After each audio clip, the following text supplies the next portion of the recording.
What's going on, everybody? Thanks for tuning in to the Ground Zero podcast. My name is Drake. My Instagram handle is @DrakeLaw_coaching. You can find the link in the bio.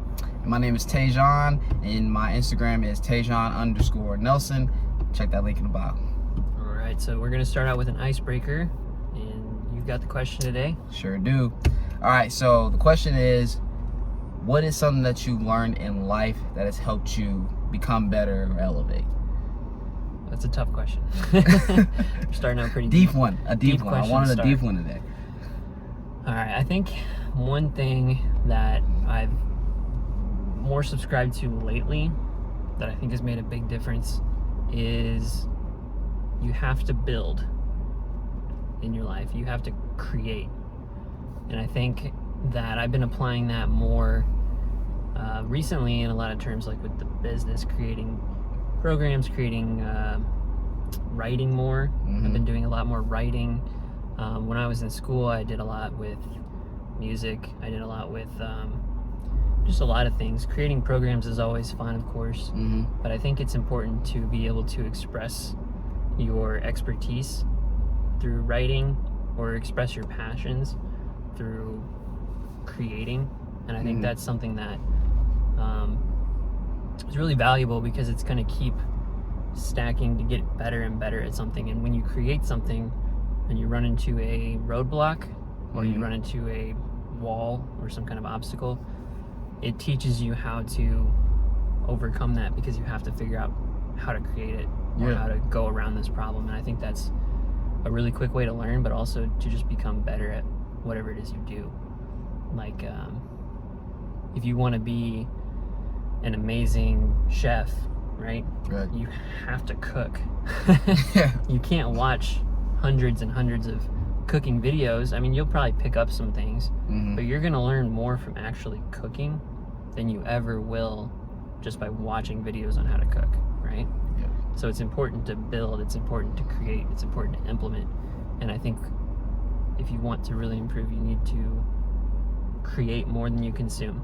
And I think that's one thing I've been really trying to subscribe to more lately. But yeah, what about you?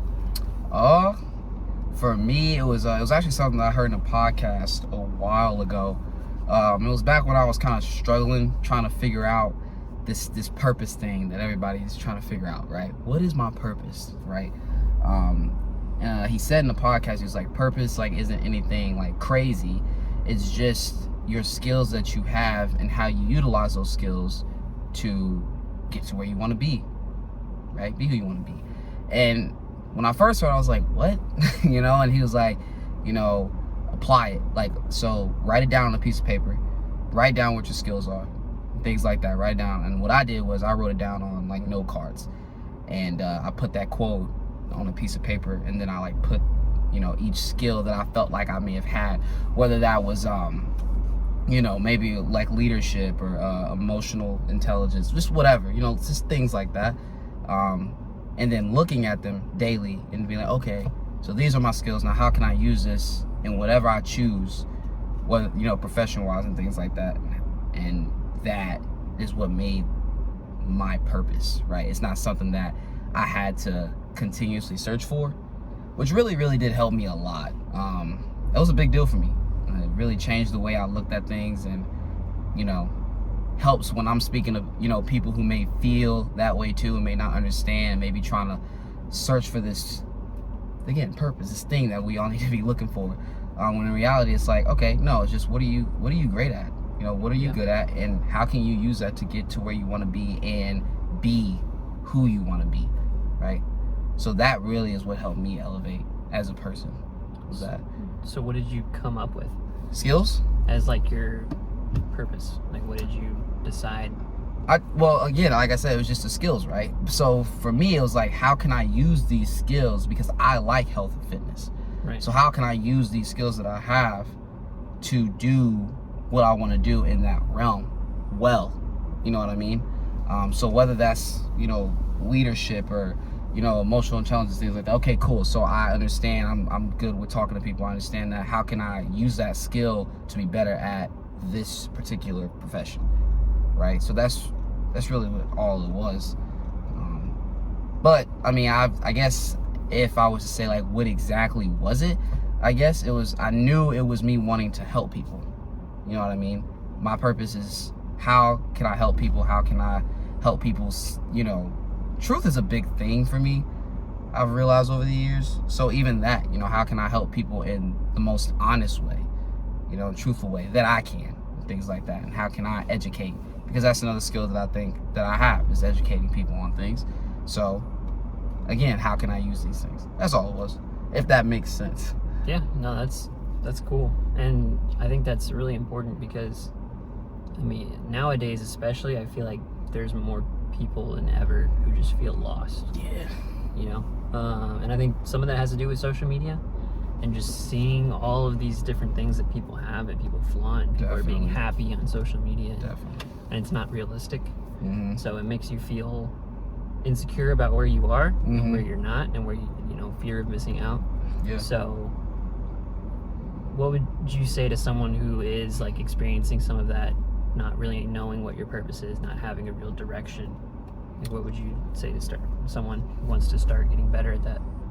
I'd say, again, figure out your skills, right? Figure out how you can use these skills in whatever you want to do. So if you want to be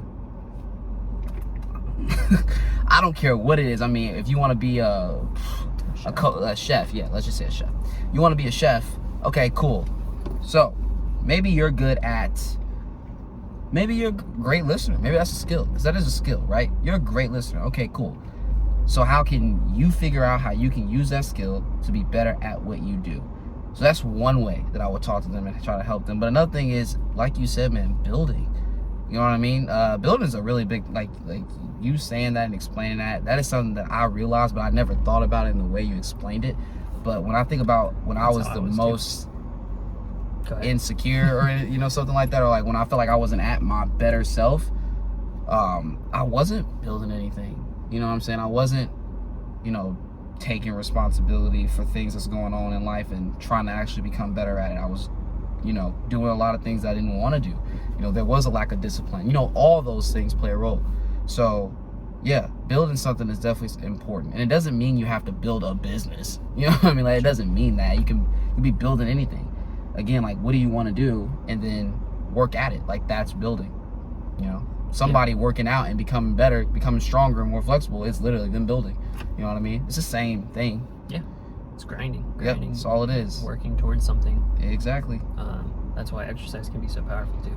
Yeah. So let's take this kind of like off your example here. Yeah. Let's say you are someone who's a great listener. Yeah. And you want to become a chef. What are like those actionable steps you can take to finding that purpose for you? Because like from just that example, I'm thinking you don't want to be in the back of a McDonald's, you know, flipping burgers because you're not really using what you're skilled at and listening, right? Because no one's talking to you in the back of McDonald's. Yeah. So like, how can you start making those actionable steps to like finding your unique path and purpose and direction? That's actually a very good question. That's a good question. Say again, if you're a great listener and things like that, in my mind, when I think of that, I'm thinking about how can I use that direct skill right there to make me better. So if I'm a good listener, like let's say I'm a good listener, so how can I listen to other people, teach me something, and really, really let that sink in? Listen to it, try to understand it, and then become a better individual. So if you're a chef and you're good at listening, okay, I'm gonna, in my mind, how I'm thinking about it is I'm gonna find, which is exactly what I actually did here with like my first job in St. Louis here at Stretchlight. When I met you, find the smartest person in the room, ask them questions and listen. And that's how, and I mean, that was for me a spark that helped me become a much better individual. Because I, you know, one point I guess I would say I wasn't the greatest. I'm not the worst. I mean, I was a pretty decent listener, but you know, I think that's something that is how I would come at it. But I mean, there could be a different way. I mean, if you have another way, you wouldn't want to go at it. But I think that's a really simple way. Listen and absorb. And, and then implement and build. Yeah, and be a sponge. Yeah. Yes, sir. I think it'd be cool too. Like if you really are a listener, I can just picture this has nothing to do with fitness. Yeah. But like, if you're a chef and you want to listen, maybe having like an open kitchen where people can watch you and talk to you as you cook, that'd be really cool. Or nowadays, live streaming. Like you can live stream your It's pretty cool, yeah. and people can talk to you and you can listen. I mean, you have to read it, but Yeah. that's a cool way to think about it too. That is a cool way to think. This is the cool thing about today, is that with all the social media craziness, we have so many options and unique things we can do with whatever we are and how we implement it. Like it's crazy. It's the greatest time to just express yourself. It is. And so much opportunity, but it's also very dangerous because of that. Very dangerous. We definitely talked a little bit about that last time, but yeah. Yeah. Sure. But yeah, definitely can be dangerous. But yeah, I like how our two things kind of just went hand in hand there. Building, finding your purpose, knowing what you're good at and what you want to get better at. Like that's cool. Yep. It's good advice. And I kind of always looked at it, like you said, I always kind of knew that, but I never really looked at it that way until someone else said it that way to me. And that's a good lesson too. Say the same things over and over again until you beat it to death. Yeah. So. Yes, sir. That's dope, man. Yeah. So let's just get right to it, man. A big thing. You know, I've been wanting to talk about this for so long. So long. And it's perfect timing because you never stop seeing stuff on this, like ever. And I just saw a video just the other day and today about this situation. Of course, it's the knees out cue in squatting, right? And that's just something that I want to break down, help people understand a little bit more, and explain why, you know, we don't think that's the greatest cue at all. I just don't think it's a good cue at all. So give a little bit of background for what the knees out. So basically, the knees out situation is you have people on Instagram, TikTok, it really doesn't know anything, telling people that they need to torque their knees out when you squat. So you'll see, if you know, honestly, I'm just gonna say it, Squat University is a big person who does it. So if you ever seen videos like that, like, hey, you know, push the feet, create a little tripod, torque the knees out, because this is what's creating stability, and then squat down and come back up, right? So that's pretty much what has been going on, and that you don't need to go knees over toes, which, I mean, you don't need to do anything, granted, but that's basically what the situation is, right? It's been going on for a while. I mean, I've been, you know, just started doing this, about a year ago, and that's been something that's been constantly talked about. See it all the time. Yeah, just all the time. So it's pretty much the background on that. And I just wanted to get into, you know, hey, why we don't think it's great. Yeah, let's just break it down. So when I was in high school, I'm not gonna say I was a lifter, because I really wasn't, but I did some lifting for sport. Yeah. And the coaches and what people online and what other fellow students of mine would always say is push your knees out when you squat, create external rotation, right? And that wasn't a great cue, and I didn't realize it at the time, but I had so many problems when I squatted, including mostly lower back pain. And when I did squat like that, it got to a point where I thought I couldn't squat at all. And I remember my junior year, when I talked to my throwing coach for the first time, I told him, I was like, I can't squat because I have a back problem. And he was like, oh, we're gonna squat. We're gonna change that. And I was like, yeah, okay, we'll see how that works. And then I started learning more and more about it. Time goes on, and go to college, play sports, and still had some issues and injuries, but then I met my mentors and they changed perspective on things a whole lot. And basically, the reason that people tell you to push your knees out is because people are afraid of when your knees cave in, right? I'm sure a lot of people have heard this before, but if your knees cave in during a squat, then that could be problematic, in quotation marks, problematic.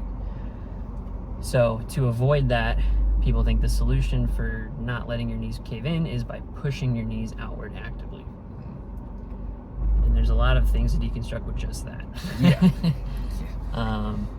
The first thing is that your knees caving inward is not necessarily a bad thing for a couple reasons. If we're putting excess pressure on the inside of our knee, yes, that's how MCL, ACL tears can occur, but that's usually more rotational and it's more traumatic instances. Like, for example, if you're trying to catch a football and someone hits you midair and you land on it and it twists, right? Mm-hmm. That's a lot of sheer impact force that comes in like less than a second, Mm-hmm. right? You don't really see a lot of people tear their ACL, MCL when they're squatting. It just doesn't really happen that much. Mm-hmm. If it does, it's kind of a freak accident. Yeah. So internal rotation at the knees is not necessarily a bad thing when squatting, because when we create force into the ground in any movement we ever do, whether it's walking, running, jumping, squatting, Mm-hmm. or even deadlifting, we create internal rotation to produce force. So because of that, for example, internal rotation, you can think of it as a downward spiraling force. It creates force into the ground. Mm-hmm. So because you're creating internal rotation force, you're gonna have some dip in the knees. Now, if it's too much, then it can be a problem. Like if you are leaning way too much into internal rotation Mm-hmm. because of compensations or weaknesses or whatever, that could cause problems. I'm not saying it doesn't, but we shouldn't overreact to letting our knees cave in a little bit. Mm-hmm. And by pushing your knees outward all the way to maximal external rotation, we're not allowing ourselves to produce force properly. And we're going to compensate in other ways because of that. For example, when you see people squat with knees out a lot, you're going to see them lean a lot more forward. Why does that happen? Because if we can't internally rotate the femur, then our pelvis is going to create internal rotation instead to create downward force to get up, because we need to, by anteriorly tilting forward. So it's kind of hard to describe without an actual skeleton. Yeah. But if we're taking away internal rotation with our femurs by pushing out, then the only internal rotation force we can produce is by tilting the pelvis forward, which is why you're going to see people who powerlift are going to squat kind of like this, like Mm-hmm. more of like a pancake. Mm-hmm. Pancake with a knee bend. And that's just not great. Like, Yeah. you're avoiding putting pressure on the knees, and you're putting more pressure on your hips and your low back, Mm-hmm. which will cause problems more than likely, right? Mm-hmm. So that's a lot to kind of break into, and I don't want to talk about it forever, but that's why I don't like the cue knees out. Yeah. Does that mean everyone shouldn't squat with like a wide stance? Not necessarily. I think there's some good benefit to it. Mm-hmm. Like, we use knees out cueing on certain exercises Mm-hmm. to train certain ways, to train abduction, train your adductor lengthening, stuff like that. But the way that it's applied, I think, is very poor. Mm-hmm. Because when it's it's like it's a torque. You know what I mean? It isn't okay, the feet are pointing more out, right? It's not that. That's not what's going on. But if, again, just breaking that down just a little bit further, Yeah. when we think about what is actually going on with our hip rotators, right? And this is what I don't understand about the cue, and how, the claim is that it creates more stability, is because when we break 90 degrees, right, in a squat, our hip rotators they turn into internal rotators, basically, right? So you are going against the action that the hip rotators already want to do once you break 90 degrees, right, which is internally rotate. How is that creating stability? Doing the opposite of that will create instability in my eyes, right? So that's how I always thought about it. It never really made sense to me why that's creating more stability. It's not. And you'll see people, well, it works. The cue works. Well, Yes, it does work, but then you never go into why. Like, work, like, does it work, or is it like, okay, yeah, I mean, yeah, like, if you have some issues with internal rotation, for example, because a lot of the times people have issues with just internally rotating. So when they squat, oh, it's a pinch. Oh, it's okay, you feel a pinch in the hip, you better not ever go, you can never go knee over toe. Like, you can never ever fully flex or have like fully flex the hip ever. Put your feet wider. Yeah, you got to put the feet wider. It's going to have to do that, which, okay. Okay, but what you don't understand, all you're doing when you do this and creating this external rotation is finding more ER to then recapture IR, which in my mind does not make sense. It makes sense, but it doesn't, right? Because it does work. Like, you do see, like, there has been, okay, if I put my feet out, which, hold up, pointing the toes and then torquing are two different things, though. I do want to, like, make that known, because it's not the same thing. You do have people who will be more oriented towards external rotation, and then you'll have people who are more oriented to internal rotation. Like, that is a thing. So that's not the same thing. I'm not going to ever tell someone your toes can't be out in a squat. They must be forward or something like that. Like, that's two different things. But we're talking about the actual action of torquing, which is so hard to not show, but it's screwing out, right? That's not, again, creating stability at all. Especially not when we go down, it's ER, IR, ER. But you're straight up ER. And then you see people, oh, their hip shift got better. Yeah, their hip shift got better because you pulled them all the way out in space into ER, all the way, so they don't even have range of motion pretty much anymore. If you honestly would have just took that away and kept ER, IR, they would still have a shift. The shift wouldn't even change. So that's something for me that I've just never really understood with the Q. Honestly, if you ever tried to do it, I know I've done it like jokingly and stuff like that, and it feels even weird. I think that might just be more so because we understand a squat, maybe.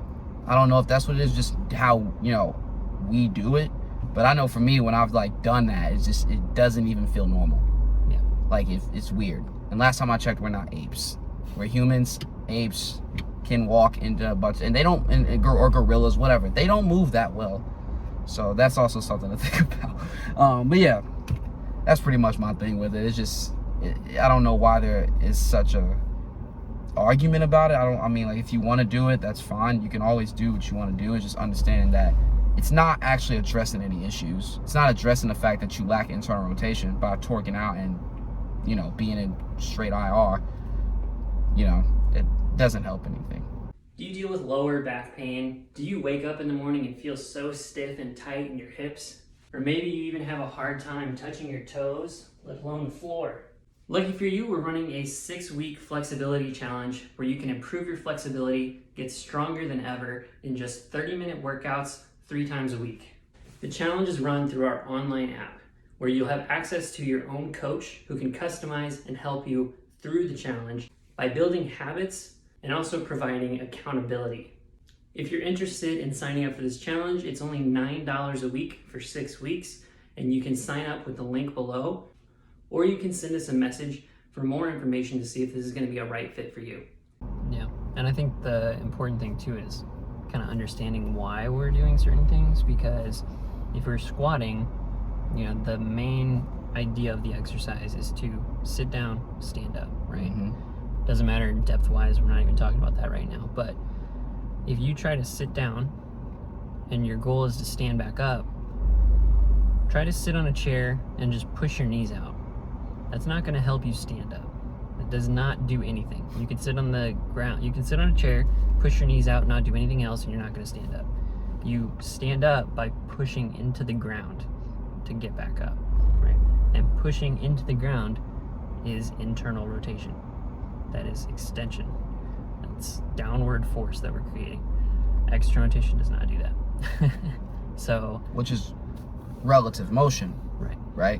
Which I think is something that a lot of the people that talk about the torque and knees I don't actually understand. Relative motion and orientation, because like you just said, IR is all those things. It's extension. Right. It's pronation, which is another thing that's so bad. Don't you dare pronate. Man, if your heel even looks like it comes up a little bit in a squat, oh, nope, that's a problem. Why? I'm pronating. That's a natural action, and that is what happens when you pronate. But once again, you know, things are just, oh no, don't do that. That's a bad thing, when it's really not. It's normal. Yeah. Yeah, and yeah, there is a difference between orientation and relative motion. Yeah. And it stinks that we use the same words for both of those because we have to make those distinctions. Yeah. But basically, like, relative motion is how you're moving within space. Mm-hmm. So if you have X amount of space, I can move internally, I can move externally within that space. Mm-hmm. Now, orientation is more where we rest or where we begin a position. So, for example, if I have X amount of space and I'm centered over more in the external field of that space, then I'm in external rotation. But if I'm all the way in external rotation, I can only move internally with relative motion. Yeah. Right? So that's the distinction between the two of them, like you said. Yeah. Which is important to know because, like, if you're pushing your knees out, then your orientation is external rotation. Mm-hmm. And when you squat, you have nowhere to go except for internal rotation, Mm-hmm. which we try to avoid by pushing the knees out, Yeah. but we're just creating it to make us internally rotate. Yep. Doesn't make sense. No, it really just, it doesn't. Not at all. So it's silly. Like, a lot of that kind of stuff is just band-aids to problems that are deeper. Mm-hmm. Not being able to move well within internal and external rotation is why Yep. people push it out to begin with. Yeah. Yep. And that's the big thing. I think that's, and everybody's different, man. But that's the thing that I think needs to be focused on, is like looking at these things. Okay, you know, if a person has an issue, you know, maybe they feel something, maybe they do feel a pain, maybe not a pain, but like a pinch, maybe that's just that's it. That's all the range they have right there, right? When they're going down, so they feel a pinch or something like that. Or, you know, oh, they have a shift. Well, let's look at why. You know, instead of, okay, this is what we're going to do. We're just going to throw you out in the external rotation, torque the knees out. All right, cool. Problem's fixed. Because, I mean, in my mind, and I'm not saying I've dealt with anything like this. Like, I haven't seen it, so I don't want to try to speak on it. Like, I've seen it, I guess, in my own, like, eyes and stuff like that, and personally. But I think that would create more issues than help, you know, than actually helping you, in my eyes. Because all you're doing is avoiding, like you said, IR, which we know IR is not just IR in a sense of, again, extension, pronation. Like, it's what, like, we need to be able to do these things. But if you are not great at that, then that could be an issue, right? Like, that's going to be a problem. And I think that just comes down to understanding that all movement is rotational, you know, as well. But that's a whole nother lane. We don't need but yeah, just... No, you said something good too. Like, if we're not able to do something, it doesn't mean we shouldn't avoid it, or we should avoid it. Yeah. Because, for example, if I have knee pain and I can't squat because I have knee pain, then your trainer says, okay, well, we're just not going to squat. Mm-hmm. Think of all the things that you're missing out on by not being able to squat. Like, yeah, okay, you can, you know, do isolated quad movements and you can do other things to kind of work on it, but you're missing out on a lot of things and you're making life harder because you have to do all these other things by not squatting. Mm-hmm. And there's always, like, alternatives to exercises, of course, but squatting is something that we should be able to do, right? Even if we take this in a different direction, let's just say overhead movement. I can't lift my shoulders over my head, or I can't lift my arms over my head because I have shoulder stuff. Okay, so we can kind of take a step back away from shoulder presses and things like that, but we still want to be able to have the ability to put our hands overhead eventually. Mm-hmm.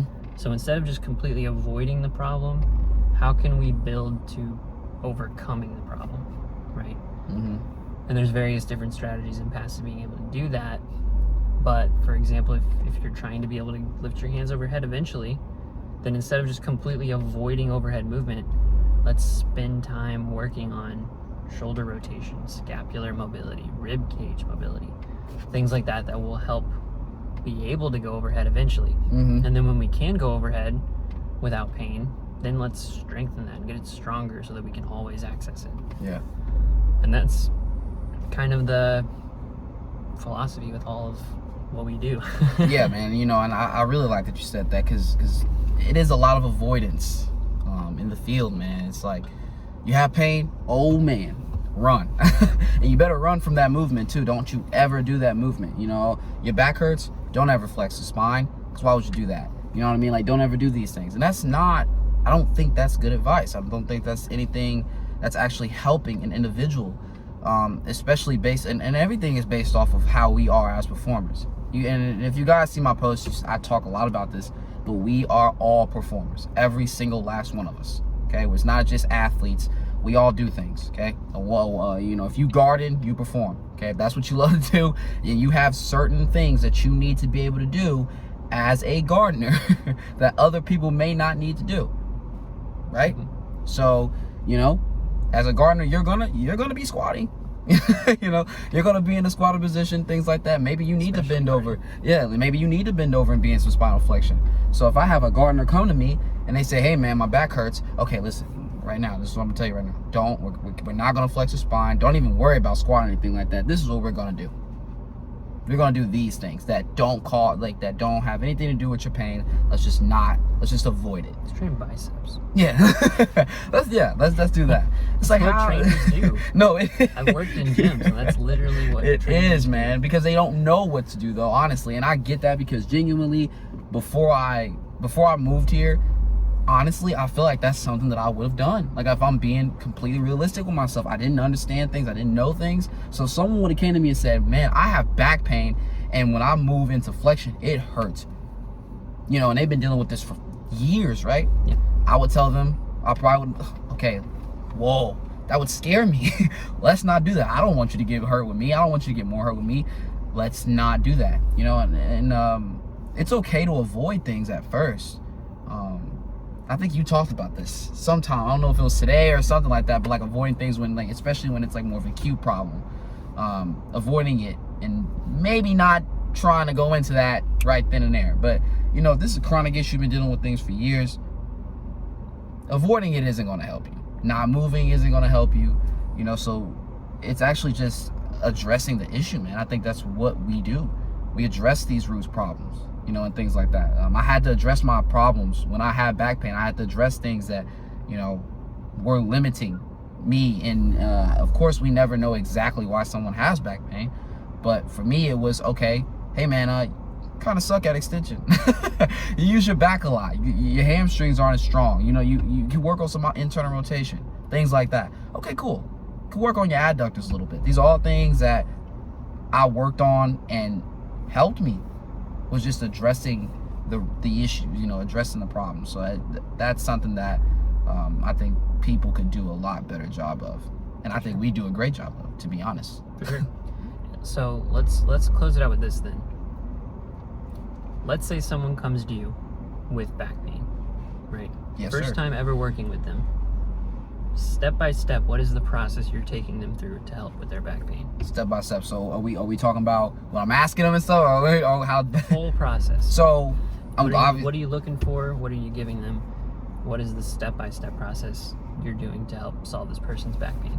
Cool. So you know, I want to ask them things like, you know, what they've done, you know, what they have been doing, what they've tried, you know, what has worked, what hasn't worked, what, you know, they think is going on. And then, you know, I think asking how long do you think something will take is a very important question. So once I get through all that, then I'm going to ask them, you know, or talk to them about, okay, hey, let's take a look at the hips. Okay, let's take a look at how those are moving. That's really my first thing when I think about back pain, just me personally. I'd like to address the hips, right? So that's what we're going to address. So we're going to look at extension and things like that. We're going to look at rotation and see how that is, right? And if you're lacking in these areas, I'll be like, hey, this may, because we never know 100%, but this may be a reason why you have back pain. Let's work on this, right? So it's basically just figuring out, okay, hey, what are you good at? What are you not good at? Let's figure this out. And then work on these things that you aren't great at. And then let's get better. As simple as that. So if we need to work on the spine, a lot of the times, what I've seen personally, a lot of times people have back pain. Spinal movement isn't great, if I'm being honest. It isn't, again. So that's something that we can take a look at too. You know, maybe we need to work on our spine. working on movement, things like that. So that's what I'm going to address, and those are the things that I'm going to look for. You know, I'm not going to try to look at every little tic-tac little thing. Oh, I need to look at the knees. Really, I'm just trying to figure out what you're good at and what you're not good at, and get you good at what you're not good at. If that makes sense. Like, 100%. As simply as I can put it, right? 100%. And I think it's that simple. Mm-hmm. Because like, what I would do is, like you said, ask those questions for context to learn more about what your history is, what your injury history is, how long have you been dealing with these things, what does your current physical activity look like, because maybe we have to take something out, or maybe we just need to add stuff. Depends on the situation. Everyone's different. Everyone has pain for different reasons. But then I'm going to start looking and assessing certain things. Like you said, I'm going to look at the hips first. I'm going to look at how our spine moves. I'm going to look at strength in certain areas. I'm going to look at flexibility in certain areas. And generally, there's always going to be something that you're better at and something that you're worse at, because of just how we rest orientation-wise, right? If we are more anteriorly tilted, then we're probably going to have an easier time finding internal rotation, and we're going to struggle finding true external rotation. But we're probably going to be weaker in internal rotation and maybe stronger when we externally rotate. We're going to have a hard time finding hip extension. Like, these are just common things that you see with someone with the anterior tilt, right? This was me. This was honestly, but yeah. So it's like, I'm going to find these certain things that you are good at. Like, you, for example, struggled with extension, but you were extremely good with your hip flexor strength. Like, your hip flexors are very strong. You had good hamstring flexibility. Like, your straight leg hip flexion was really good. So like, that's because of how you were oriented and your history of being a runner. So it's like, once you find these couple little things, then it's like, all right, well, we know just from assessing you from a couple of exercises from a few different workouts, hip extension was a big focus. So what do? We add more hip extension. We gradually set a progression. This is the standard that I want you to get to, right? Which is different for everybody. You know, you don't have to be in an elite level standard, but you have to get to a certain level of strength so that you don't deal with this problem anymore, or that we can at least say is like, we're good here. Right. Like, this is above average, or this is good enough for what we are trying to accomplish. Right. And if you want to be an elite level at whatever it is, that's awesome too. But like, you know, for most people, I think it's important to be able to do like 25 reps of a single leg glute bridge with one leg. Like, I think that's a good standard level for most people, probably, without compensating with your back. You know, and there are other hip extension things we could look at too, but that's at least something to start with. If you can do that pretty well, awesome. Let's look at something else then. You're still dealing with lower back pain after you have good extension. Let's find something else that we can work on, right? Maybe it is flexibility of the hamstrings. Maybe you have low back pain because you have extremely tight hamstrings. Guess what we're gonna do? We're gonna stretch the hamstrings. We're gonna stretch it a lot, and we're gonna gradually keep making it harder and harder until eventually you can touch your toes or put your palms flat on the floor. And then if you still have problems after you're able to be, after your extension is a lot better and your hamstrings are a lot more flexible, we need to look at something else then. It can keep going and keep going and keep going. Even if we never truly find out what the source of that problem is, guess what? You're stronger than you were before. You're more flexible than you were before. You can do things that you weren't able to do before. Eventually, maybe we will solve that problem. But either way, you're stronger, you're more flexible, you're more capable. You can do things you weren't able to do before. Maybe you still have a little bit of back pain, but hey, we did a lot. We've accomplished a lot. That's something that is that's exactly what you did when I first started working with you. And that is, in my mind, it made it like I was so much more like, you know, like relaxed, like knowing, hey man, like it's not about, hey, I'm about to find the direct source of your back pain. It was nothing like that. Like, you literally like, yo, we need to work on your hips and your spine. Let's figure this out. All right, cool. This is what you're not great at. Again, this is what you're good at. All right, cool. We're gonna keep working on those things that you're good at. But let's work on these things that you're not great at. Let's really get good at these things too.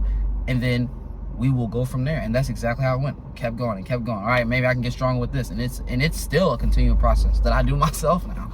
You know what I mean? Things like that. It's not about making things so difficult, which I think me personally, I see a lot of. And I think it's just people trying to be so, I think it's more so like this trying to be, thinking it makes you so intelligent. But I heard in the podcast, man, that when you don't actually understand something, or if you can't explain it in the way that someone can simply understand, then you probably don't understand it that well yourself. And it doesn't make that a bad thing, just maybe work to understand it more so that you can explain it better. I've had to do this with so many things that I know now. Continuously still building on, like you said, beating it into your head or continuously talking about it, you know, you're gonna understand it a lot more. So yeah, I think I like that. I like that's, you know, that's how my process was. And exactly, you know, it really did make a world of a difference to, you know, not have to think about all those extra things. Just be like, hey, let's just work on this. Yeah, it helps. And I've worked at other places where it's like I watch other trainers, or I've even just worked out at gyms where I've watched trainers. They literally just throw 10 exercises they thought were cool. It's like, hey, I saw this on Instagram. I'm gonna try this with this client today. And it's like, why? Is that actually gonna help them reach their goals? Yeah. Or is that part of the plan that you would set for them? Is that, you know, why do you want to try the banded corkscrew shoulder exercise when they're dealing with knee pain? So I just thought it was cool. Yeah. And it's like, okay, that's cool. Do it to yourself. Then. Yeah. If you're a trainer and you want to try things out, do it to yourself first. Yeah. But yeah, I mean, it can be that simple. It's just hitting certain goals that we have for ourselves, you know. And even I'm doing that now. It's like, yeah, my body is overreacting currently to how we're playing basketball at the amount of frequency and intensity that we're playing basketball. So it's like, okay, I know there are certain things I need to bring up to my new standard now because my demands are higher. My body's requiring me to do more things than I'm used to. Yeah. So like, what am I focusing on? Well, I got to get my calves a little more bouncy. I got to get a little bit more plyometric elasticity in my calves and my ankles. I got to probably work on my hip flexor strength for sure. That's always been a big thing for me, but I've kind of neglected it, so I need to get it back up to a certain standard. Yeah.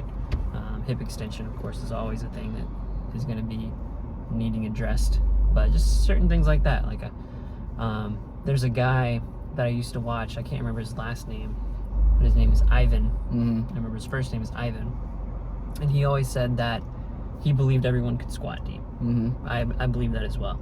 But he said that he went to the gym once and he had a guy that said, man, I wish I could squat as deep as you can. Yeah. And he said, well, why can't you? And he said, well, I'm not built like that. I can't do it. It's like physically impossible. He's like, oh, okay, well, have you ever been able to do the splits? He's like, of course not. He's like, well, learn to do the splits and then tell me if you can't squat. He's like, if you have done everything in your power to be able to 100% say, I just can't squat deep. Yeah. And you haven't tried everything to really prove that, then stop saying you can't do something. Right. You just haven't put in the work, the effort, the consistency to be able to. Yep. And that's kind of an extreme example because you don't have to be able to do the splits to squat deep. Not at all. Yeah. But it's like you haven't tried everything. You haven't been consistent. You haven't really put in the effort to do what you need to be able to do. Yep. And it's that simple. Like, oh, I've got back pain. It's just something I'll always have to live with. Man. I hate when people say that. I hate it, man. I hear it I'll always so have much. To live with this. I'll always have this pain. Like, you don't have to though. Really don't. And you haven't put in the effort to really make that difference. No. A lot of times when you hear people say that it is, you know, those people definitely haven't. Like, you know, and it's no knock on them. I understand. Pain sucks, man, and does a lot to you mentally. You know, I get it, but you know, you have to put in work. You know, you can't quit. You gotta, you know, things take time, and again, that goes back to that cue. Like, that's probably why people like that cue, man. Just, oh, it works, boom, cool.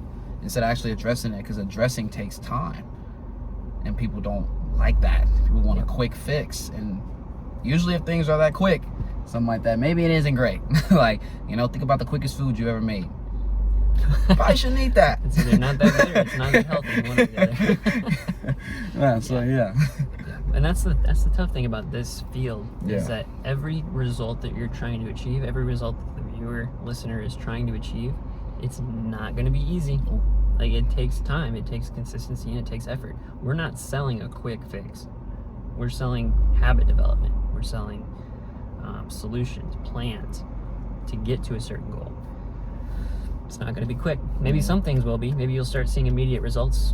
But like, if you're dealing with something that's tough and it's a lingering problem and it's been bothering you for a long time, it might take a long time. Or if you have an elite level goal that you're trying to achieve, it might take a long time. You know. So, one thing that we can start to doing today is we do have a 6-week flexibility challenge going on. As soon as you start, that begins your 6 weeks. But this is a great way to kind of get assessed and find some of those areas that you might be weaker in. We have 3 days, 30-minute workouts approximately for each day. It involves stretching, it involves strengthening. We're focusing on certain areas that we see commonly are areas of weakness or areas of needing improvement. So we focus on the hips, we focus on the calves, we focus on the hamstrings, we focus on the quads, stuff like that. If you go through this 6-week challenge and you find certain things, it's like, wow, I really suck at this exercise, or this exercise is a lot harder than I think it should be. That's a good sign to say, hey, if you're dealing with X problem, if you're dealing with whatever, and you want to get better at being more flexible, you want to move better, you want to feel better, and you suck at this exercise in our 6-week challenge, then we need to work on that more. So if you guys are interested in getting assessed like that, working with us one-on-one, getting some customized coaching, programming, and support, it's super cheap and affordable. It's only $9 a week. That's less than I paid for Chinese food today. Less than I paid for Subway. The link is in the bio to sign up for that challenge. As soon as you click it, as soon as you pay $9, your 6-week program starts immediately, and you'll have access to one of us as a coach. It's that simple, and it's a great way to get started. Yes, sir. Yeah. Anything else you want to close out with? I'm trying to think, man. I always want to leave them with something. I'm trying to think. We left them with a lot today. I know. No, I don't think I got nothing today. I don't got nothing.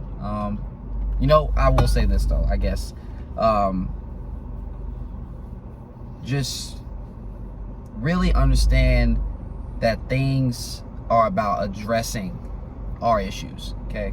And it doesn't matter what we want to be good at. This is everything in life, right? We have to address things that are limiting us for us to be better, right? It doesn't matter. It could be knowledge. It could be anything, you know what I mean? It could be a lot of different stuff. But we have to actually address these problems if we actually want to move forward in anything in life. And fitness is no different. So that's what I'll leave you guys with. Build, create, don't consume. Yes, sir. And find out what you're good at and be passionate about it. Just like we talked about. That's great. Yes, sir. Awesome. All right, well, make sure to like, comment, subscribe if you guys made it this far in the video. All of our links will be down below.